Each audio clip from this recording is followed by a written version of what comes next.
नमस्कार। कभी सोचा है कि ये जो बिखरे हुए आंकड़े होते हैं, ये कैसे उन जरूरी जानकारियों में बदल जाते हैं जिनसे बड़े-बड़े फैसले लिए जाते हैं? आज हम इसी सफर को समझने वाले हैं, जिसे कहते हैं डेटा एनालिटिक्स लाइफ साइकिल। तो सवाल यही उठता है कि आखिर इन कच्चे नंबर्स को, इन आंकड़ों को समझदारी भरे फैसलों में बदला कैसे जाता है? असल में इसका एक बहुत ही सीधा-साधा तरीका है, जिसे आज हम देखने वाले हैं। और इसका जवाब है डेटा एनालिटिक्स लाइफ साइकिल। इसे एक तरह का रोड मैप समझिए, जिसमें सिर्फ 3 आसान से कदम है। पहला, डेटा इकट्ठा करना, फिर उसे साफ सुथरा करना और आखिर में उसका विश्लेषण करके उसके अंदर छिपे राज जानना। तो चलिए इस सफर पर निकलते हैं और सबसे पहले कदम से शुरू करते हैं, डेटा इकट्ठा करना।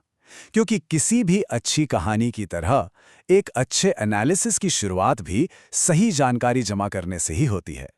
तो ये है हमारा पूरा प्रोसेस, हमारा मैप, और हम अभी पहले पड़ाव पर हैं, यानी कलेक्ट। यहाँ पर हमारा मकसद बस एक ही है, सारा जरूरी कच्चा माल जमा करना। ये डेटाबेस, एपीआई, सर्वे या फिर किसी स्प्रेडशीट से भी आ सकता है। इसे समझने के लिए चलिए मान लेते हैं कि हम स्टूडेंट्स के अटेंडेंस का रिकॉर्ड और मौसम का डेटा इकट्ठा कर रहे हैं। और सच कहूं तो शुरुआत में डेटा अक्सर ऐसा ही थोड़ा बिखरा हुआ, थोड़ा गड़बड़ दिखता है। यहां देखिए, कुछ जानकारी तो है ही नहीं, और रेनी और रेन को भी अलग अलग तरह से लिखा गया है। अब आता है दूसरा और शायद सबसे जरूरी कदम, डेटा को साफ करना, मतलब अपने इस कच्चे माल को चमकाना। ये वो तैयारी है जिसके बिना हम असली खजाना नहीं खोज सकते। चलिए एक बार फिर से अपने मैप पर नजर डालते हैं। पहला स्टेप पूरा हुआ और अब हम हैं क्लीन, यानी सफाई वाले फेज में। और ये देखिए, यही है सफाई का कमाल। बाईं तरफ है हमारा वो बिखरा हुआ डेटा और दाईं तरफ अब वही डेटा एकदम साफ और भरोसेमंद बन चुका है। जो जानकारी गायब थी उसे ठीक किया गया और लिखने के तरीकों को एक जैसा कर दिया गया, ताकि एनालिसिस में कोई गड़बड़ ना हो। बहुत बढ़िया। अब हमारा डेटा बिल्कुल तैयार है और अब हम पहुंचते हैं सबसे मजेदार, सबसे रोमांचक पड़ाव पर, एनालिसिस। यहीं पर ये नंबर्स बोलना शुरू करते हैं, अपनी कहानी सुनाते हैं। और ये रहा हमारा फाइनल स्टेप, आखिरी पड़ाव, एनालाइज। अब वो समय आ गया है जब हमारी मेहनत रंग लाएगी।